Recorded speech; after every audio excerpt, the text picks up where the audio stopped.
না, বাড়িতে চিল্লাবেন না সুবহানাল্লাহ। আমার কথা বুঝতে কি কষ্ট হয়? আপনাদের এলাকায় কোনোদিন আসি নাই, আসছি ওই দিকে আসছি, এই এলাকাটা আসি এই জন্য নতুন। আমার কথা কি আপনারা বোঝেন?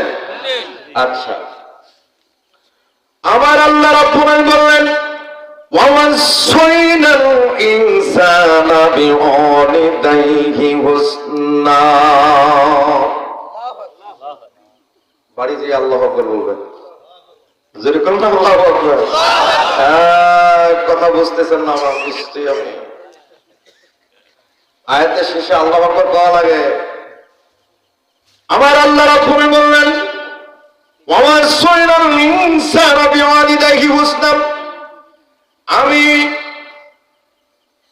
ইনসানদেরকে, আমি আমার বান্দা বান্দীদেরকে নির্দেশ করলাম তোমরা তোমাদের পিতা মাতার সঙ্গে ভালো ব্যবহার করো, উত্তম ব্যবহার করো, সুন্দর আচরণ করো, সুন্দর ব্যবহার করো। মা বাবা যদি অসুস্থ হয় সুস্থতার জন্য চিকিৎসা করো। মা বাবা যদি বাথরুম টয়লেট করতে না পারে সেটা তোমরা করে দাও। কথা কার? আমার জীবনের কথা কার? কিন্তু সমাজের মধ্যে কিছু মানুষ আল্লাহর প্রেমে পড়ে, কোরআনের প্রেমে পড়ে, নবীর প্রেমে পড়ে যখন ইসলাম ধর্ম গ্রহণ করে তাকে আমরা বলি নবমুসলিম। কি মুসলিম? নবমুসলিম। কিন্তু তার মা বাবা ইসলাম ধর্ম গ্রহণ করে নাই, করছে নাকি? ইসলাম ধর্ম মা বাবা গ্রহণ করে নাই। আমার আল্লাহ পাক বললেন ওয়াসাইনাল ইনসানা বিওয়ালিদাইহি হুসনা। তোমার মা বাবা যদি ইহুদি হয়, খ্রিস্টান হয়, বৌদ্ধ হয়, তোমার মা বাবা যদি হিন্দু হয়, তোমার মা বাবা যদি সুইপার মুসি হয়, তোমার বাবা যে ধর্মই হোক না কেন, তুমি তোমার মা বাবার খেদমত করবে। আমার হুকুম। কথা কার? কার হুকুম? জোরে বলেন কার হুকুম? হ্যাঁ, আল্লাহর হুকুম। আমরা কি আল্লাহর হুকুম মানে? শুধু বাবা মার সাথে একেবারে দুর্ব্যবহার। ঠিক না? ঠিক। এই যে আমার ডানে বামে বুড়া গুলা বসিয়েছে না, এই বুড়া গুলো একটা জান্নাত পাইবে না।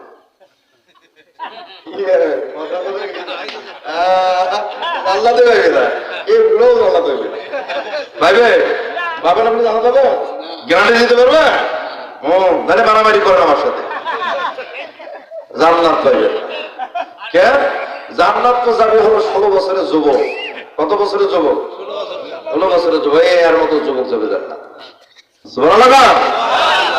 বন্ধুরা আমার খেয়াল করুন, যুবকরা, আজকের ওয়াজটা হলো যুবকদের জন্য, বৃদ্ধ বৃদ্ধার জন্য আজকের আলোচনা। যে সন্তান মা বাবার খেদমত করবে না, মা বাবার দেখভাল করবে না, দুনিয়ার মধ্যে তার কোনো কিছুই নাই। কোনো কিছুই দেখতে দেখা যায় অনেক অনেক অনেক গাড়ি আছে, বাড়ি আছে, টাকা আছে, পয়সা আছে, পুকুর আছে, মাছ আছে, খাল আছে, বিল আছে, হ্যাঁ, একদম কোটি কোটি টাকা, মাগার কিছুই নাই। কথা বল না, ঠিক না? বুঝে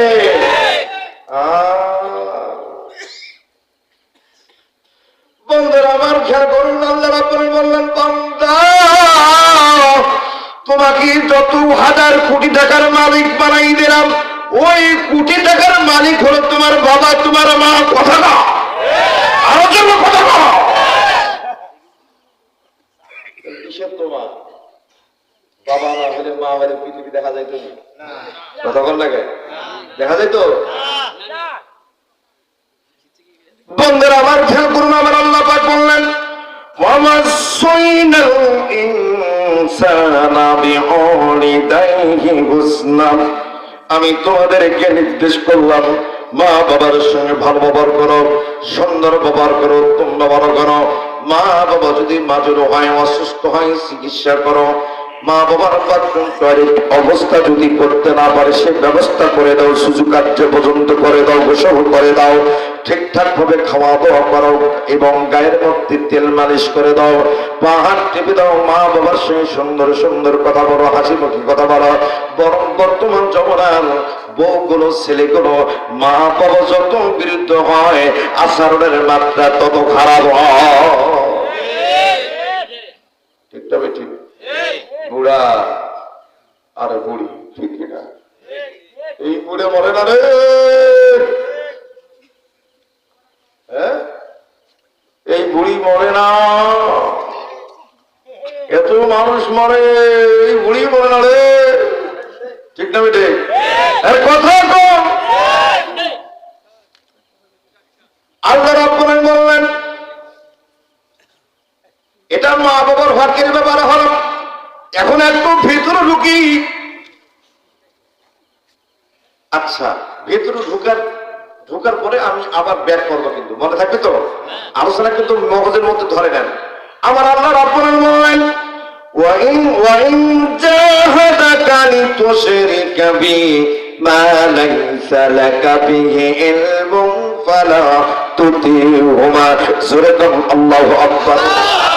আমার আল্লাহ রাব্বুল আলামিন বললেন ওয়াইন জাহাদাকা, যদি উভয় মা এবং বাবা লিতুশরিকা বি, আমার সঙ্গে যদি শিরক করার জন্য বলেন, মা লাইসা লাকা বিহি ইলম, যে সম্পর্কে তোমার কোনো জ্ঞান নাই, ধারণা নাই, বিবেক নাই, আকল নাই, কিন্তু তোমার সঙ্গে তোমাকে আমার সঙ্গে শিরক করতে বলে, লাত মারাতে শিরক করতে বলে, পূজা করতে বলে, কোরআন বিরুদ্ধাচরণ করার কাজ করার জন্য কর্মকাণ্ড করতে বলে, তাহলে এই কথাগুলো ভাড়া যদি হুমা মা বাবার শোনা যাবে না। কথা বলেন কথা কারো? একটু ভেতরে ঢুকলাম। শুধু মা বাবার তো এতক্ষণ পর্যন্ত ভালো বাবা চিকিৎসা টিকিৎসা সবকিছু করলেন, আল্লাহর হুকুম কার হুকুম? এখন আসেন, যদি কোনো মা বাবা বলে যে বেটা মসজিদে যাস না, বা কোরআনের তাফসীর পড়িস না, ইসলামের বিরোধিতা কর, ইসলামী আন্দোলন করা যাবে না, ইসলামের হুকুমতের কোনো কথা বলা যাবে না, দারসের মধ্যে বসা যাবে না, দারসে কোরআনে বসা যাবে না, দারসে হাদিসে পড়া যাবে না, বসা যাবে না, ইভেন ওয়াজ মাহফিল করতেছে, বাবা মা বাধা দিচ্ছে, তুই ওখানে যাস না, করিস না, মসজিদের একটা উন্নয়নমূলক কাজ করতেছে, বেটা যাস না, এরা খুব খারাপ, তোর দুর্নাম হবে, এইভাবে সে বাধা করলো। কথা বলেন ঠিক? এটা হবে শিরক। ফালা তুতিহুমা, মা বাবার এই কথাগুলো শোনা যাবে। বন্ধুরা আমার খেয়াল করিনি, হাদিসের উপর দুইজন ব্যক্তির নাম আসলো, দুইজন সাহাবীর জীবনী আয়াতের মধ্যে সম্পৃক্ত আছেন। আমি একটু বলবো, কিন্তু আমি প্রথম আলোচনা করলাম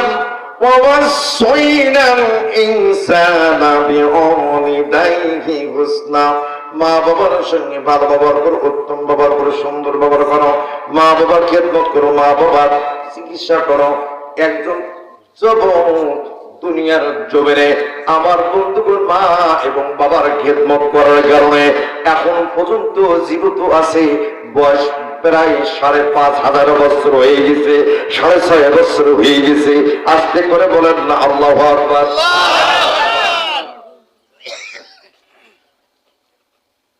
কত বছর বয়স হয়েছে? 6,500 বছর। কত হাজার বছর? এখনো বাকি আছে। শুনলেন কি শুনলেন? শুনবো। কারা শুনবেন না হাত করে দেখান তো দেখি। দেখো দেখি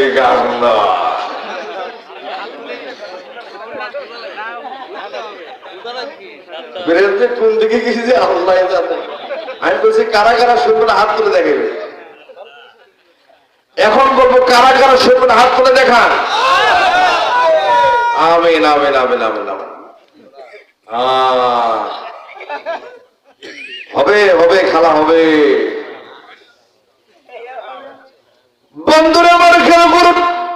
এই যুবক সারাদিন মানুষের বাড়িতে কামলা দিত, কাজ করত, বিনিময়ে অর্থ পাইত, অর্থ দিয়ে বাজার ঘাট করত, আবার মা বাবার গোসল করাতো, চিকিৎসা এবং প্রস্রাব পায়খানা করাতো।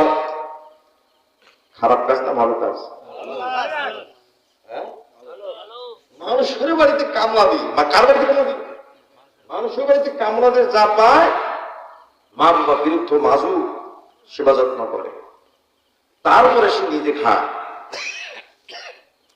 দুনিয়ার যুগের সারাদিন মানুষের বাড়িতে কামলা যায় এবং অর্থদিন মা বাবার খেদমত করে, আবার গভীর রজনীতে সারা রাত আর এক মালিকের কাজ করে।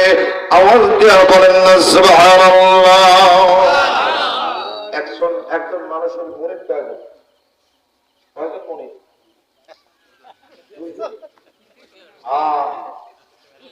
আপনি বিয়ে করবেন? আপনার বিয়ে দেবো আমি, হ্যাঁ দেবো। তাহলে স্পিড এমনি হবে। 16 বছর বয়স হবে মেয়ের বয়স। কত বছর বয়স? 16 বছর। খেয়াল করেন, আজকে এনার বিয়ে দেবো। মেয়ের বয়স কত? তাহলে এনার মুখের ভাষা আরো স্পিড হবে। পালাই দিচ্ছে নাকি কেউ? হ্যাঁ, কেউ যদি মঞ্চ থেকে পালায় তাহলে আমি চলে যাবো, কিন্তু দরকার নাই, বস টাকা না নিলাম। এই যাচ্ছে নাকি? যাচ্ছেন নাকি ভাই? আমি যাবো কিন্তু। খেয়াল করে, একজন মানুষের মনিব হয় দুইজন। কয়জন হয়? মানে যার আন্ডারে চাকরি করে, যার আন্ডারে ব্যবসা করে, যার আন্ডারে কাজ করে, যার বাড়িতে কামলা দেয়, তাহলে ওই দিনের জন্য সে উপস্থিত মনিব, ঠিক কিনা? আর একজন মনিব কে? যেরকম কে? আর সিল্লা বলেন কে? আল্লাহ। সারাদিন মানুষের বাড়িতে কামলা দিয়ে মা বাবার খেদমত করে, আবার রাত্রিবেলা আল্লাহর সাথে কথা বলে, ইবাদত করে। সুবহানাল্লাহ। এই যুবকটা মা বাবার ইবাদত কেমন ভাবে করত, মা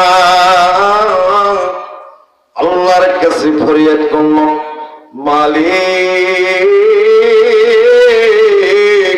ইয়া রাব্বুল আলামিন, আমার সন্তান সারাদিন মানুষের বাড়িতে কামলা দেয়, সারাদিন মানুষের বাড়িতে কাজ করে, আবার আমাদের সেবা যত্ন করে। মালিক আর বেশি দিন বাঁচব না, মানে আল্লাহ আমার সন্তানের জন্য দোয়া করি, এইরকম সন্তান তুমি আমার দিয়েছো, এইরকম সন্তানের জন্য যদি আমি দোয়া না করি, আল্লাহ আমাকে যদি প্রশ্ন করো, আমি তোমার কাছে ধরা খাবো। ইয়া রাব্বুল আলামিন, তুমি দয়া করে মেহেরবানি করে আমার সন্তানকে কবুল করে নাও, আমার সন্তানের জিন্দেগি তুমি অনন্তকালের জন্য করে দাও, আমার সন্তানকে অনন্তকালের জন্য জিন্দেগি হায়াত দাও, এবং তাকে তুমি একজন পরহেজগার নিকারী হিসেবে কবুল করে নাও। আওয়াজ দিয়ে বলুন সুবহানাল্লাহ। মায়ের দোয়া কবুল হয় না? সারা পৃথিবীর যত বড় শক্তিশালী অস্ত্র আছে, মিসাইল থেকে শুরু করে সব অস্ত্র ফেল হয়ে যাবে, মা বাবার দোয়া কি ফেল হবে? আবার ফেল হবে?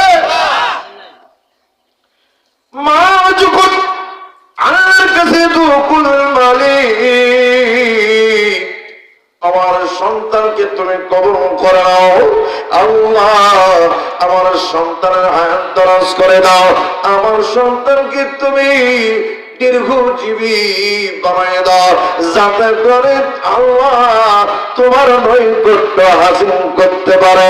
আল্লাহ আল্লাহ তুমি তাকে অনন্তকালের জন্য তার হায়াত দরাজ করে দাও। এইভাবে যখন দোয়া করলেন, আল্লাহ রাব্বুল আলামিন তার দোয়াখানা মঞ্জুর করে নিলেন। আস্তে করে বলেন না সুবহানাল্লাহ।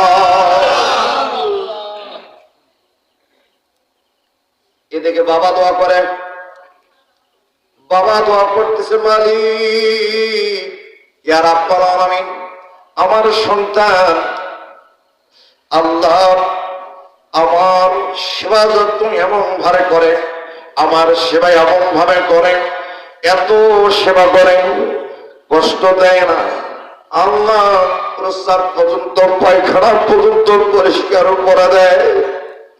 ইয়া মালিক তুমি আমার সন্তানকে আল্লাহ কবুল করো, মালিক পৃথিবী যতদিন ততদিন পর্যন্ত আমার সন্তানকে আল্লাহ তোমার গোলাম বানায়া দাও, নেককার ইমানদার বানায়া দাও, নেককার ইমানদার সে কবুল করো, ইবাদত বন্দেগীর মধ্যে সর্বক্ষণ থাকার তৌফিক দাও।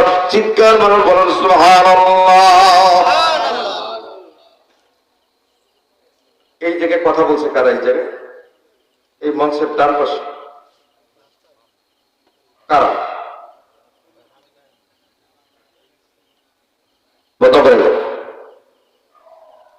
আপনাদের খারাপ লাগে শেষ করে দেই?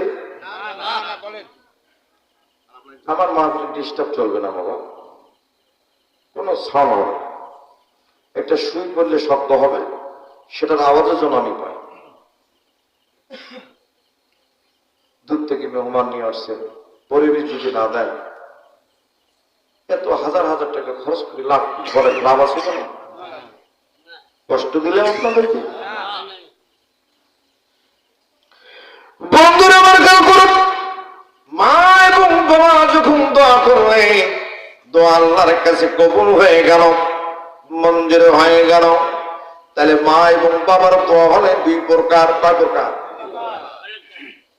একজন চাইল অনন্তকালের জন্য হায়াত, আর একজন চাইল অনন্তকালের মধ্যে সে যেন তোমার বন্দিগি করে যেন লাইফ কাটাতে পারে।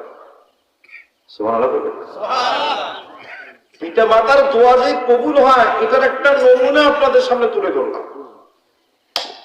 এখন আসেন, এই ছেলেটা কোন নবীর উম্মত? প্রশ্ন আসতে পারে, আলেম ওলামা যেহেতু আছে, প্রশ্ন আসতে পারে কোন নবীর উম্মত? এই ছেলেটা ইব্রাহিম আলাইহিস সালামের উম্মত। কোন নবীর উম্মত? যদি কোন নবীর উম্মত? ইব্রাহিম নবীর উম্মত।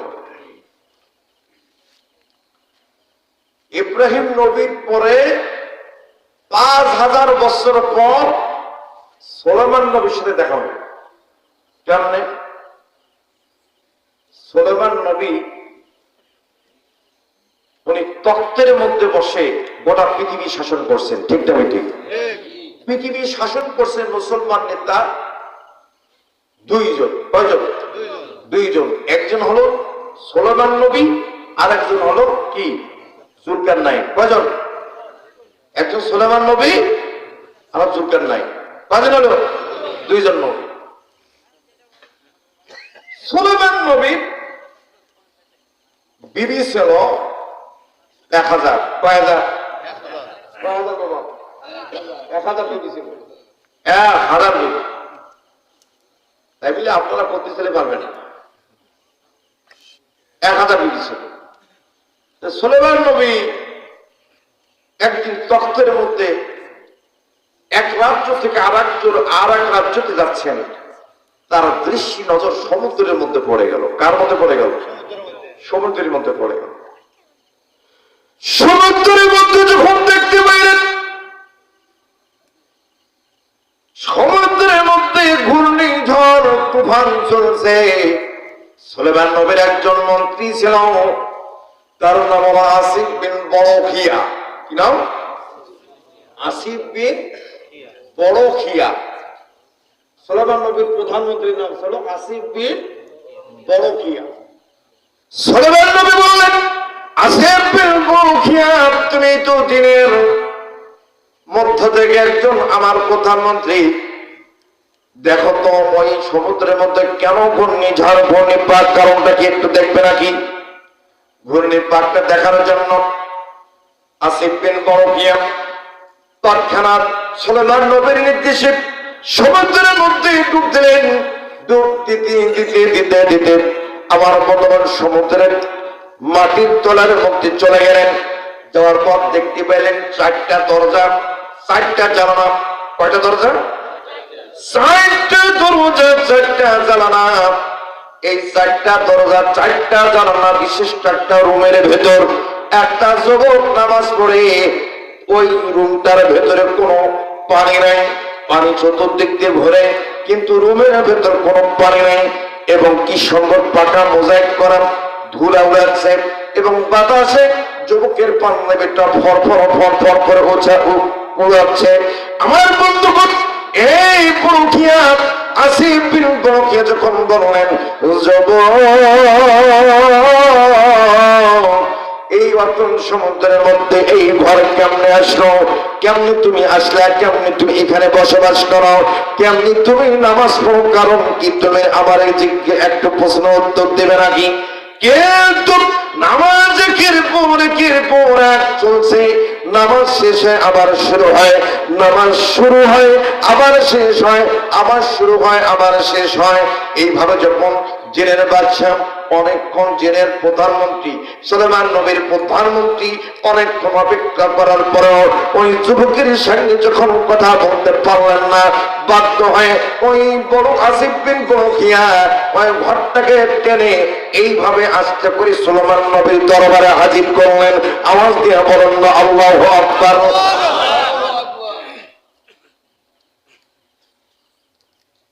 সুলাইমান নবীর প্রধানমন্ত্রী সমুদ্রের ভেতর থেকে ওই যুবক সহ ঘরটা নিয়ে সুলাইমান নবীর সামনে দপ্তরে প্রেজেন্ট। সুবহানাল্লাহ বলেন না? কথা সুলাইমান নবী প্রশ্ন করলেন, যুবক নামাজটা সংক্ষেপ করো। নামাজ সংক্ষেপ করলেন। যুবক বললেন, আপনার পরিচয় কি? আমাদের সমাজের কিছু ইংলিশ পড়ুয়া ছেলে আছে না, যদি আপনি ফল করেন, ওয়ারি কে আপনি, আমাকে কেন এখানে নিয়ে আসছে, কেন আমার গায়ে হাত দিলেন, বলে না কি বলে না? ওই যুবকটা ঠিক হয়ে বলছে, কে আপনি, কে আমার ইবাদতের মধ্যে ডিস্টার্ব করো, আর আমাকে কেন তুমি ধরে নিয়ে আসলে?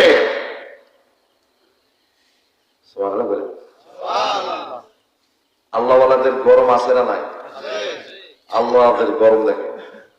একজন সুলাইমান নবীর মতো মানুষকে হুঙ্কার মানে কাপড় দিয়ে ধমক দিয়ে দিলে, এই যুবক ধমক দেওয়ার পরে সুলাইমান নবী মুসকিয়ে হাসিতে বললেন যে, যুবক আমি সুলাইমান নবী। কোন নবী? ওই যুবক তো জানে না সুলাইমান নবী কি। তখন যুবক প্রশ্ন করছে যে, ইব্রাহিম আলাইহিস সালামের পরে কত নবী আসছে? যে অনেক নবী এসেছে, তার সিলসিলায় পর্যায়ক্রমে আমি সুলাইমান নবী। তখন যুবক প্রশ্ন, কত বছর গুজর হয়ে গেছে? যে 5000 বছর গুজর হয়ে গেছে। কয় হাজার বছর? জোরে কর না, কয় হাজার? 5000। তো সুলাইমান নবী প্রশ্ন করলেন, আপনি কোন নবীর উম্মত? তখন বললেন, আমি ইব্রাহিম আলাইহিস সালামের উম্মত। সুবহানাল্লাহ। কোন নবীর উম্মত? ইব্রাহিম নবীর উম্মত। ওই যুবক কার কোন নবীর উম্মত? বারবারে বলার কারণ আপনাদের জন্য মুখস্থ থাকে, সুলাইমান নবীর উম্মত। তাহলে তার হার জিন্দিগি কত শুনতে পাইল? কত হাজার? 5000 বছর। একটা চুল পাকে নাই। কি পাকে নাই? একটা চুল পাকে নাই, একটা দাড়ি পাকে নাই। তখন সুলাইমান নবী জিজ্ঞাসা করলো, আপনার এত হাজার বছর বয়স হয়ে গেল, আপনার চুল দাড়ি পাকলো না কেন? যুবক বলছে, হে সুলাইমান নবী, আপনি একজন নবী, আল্লাহরে জিজ্ঞাসা করে। তার মানে যারা জান্নাতে থাকে তাদের চুল দাড়ি পাকে না। বাড়ি যায় সুবহানাল্লাহ বলো। জান্নাতের যুবকদের কোন চুল দাড়ি যেমন থাকে তেমনই, যেমন আছে। এখন সুলাইমান নবী প্রশ্ন করলো যে, আপনি কিভাবে কেমন করে ওই জায়গার মধ্যে গেলেন? মানে আপনি কেমন করে কিভাবে ওই জায়গার মধ্যে গেলেন? এটা শোনার দরকার আছে না নাই? কারা কারা শুনবেন একটু হাত তুলে দেখান তো দেখি। অনেকে হাত তুলে নেয়, অনেকে হাত তুলে নেয়, কিন্তু মজা বোঝে নাই আর মজা। তা আলোচনাটাই আমি এখানে ব্রেক, এটা লাস্টে যেয়ে বলবো। রাজি আছেন তো ইনশাআল্লাহ? এখন একটু তাফসীরের ভিতর ঢুকি। কি করলাম না? ঢুকবো। আল্লাহ রাব্বুল বললেন, ওয়াসাইনাল ইনসানা বিওয়ালিদাইহি হুসনা, হে আমার বান্দা বান্দী তোমাদেরকে নির্দেশ করলাম মা বাবার খেদমত করো, মা বাবার দেখভাল করো, মা বাবার সেবা করো, মা বাবা অসুস্থ হলো চিকিৎসা করো, মা বাবা মাজুর হলে তার দেখভাল করো এবং টয়লেট বাথরুম পর্যন্ত করো। যদি ইহুদি হয়, খ্রিস্টান হয়, বৌদ্ধ হয়, হিন্দু হয়, নাসরা হয়, মুসলিম হয়, সুইপার হয়, তবু তুমি তোমার মা বাবার খেদমত করো। হুকুমকার বন্ধুরা আমার কি করুন, আমার আল্লাহ বললেন ওয়াইন জাহাদাকা লিতুশরিকা বি মা লাইসা লাকা বিহি ইলমুন ফালা তুতিহুমা। জোরে বলুন আল্লাহু আকবার। আল্লাহ রাব্বুল বললেন ওয়াইন জাহাদাকা, যদি কোনো মা বাবা লিতুশরিকা বি আমার সঙ্গে শিরিক করার জন্য বলে, মা লাইসা লাকা বিহি ইলমুন, যে সম্পর্কে তোমার কোনো জ্ঞান নাই, ধারণা নাই, বিবেক নেই, আকল নাই, ফালা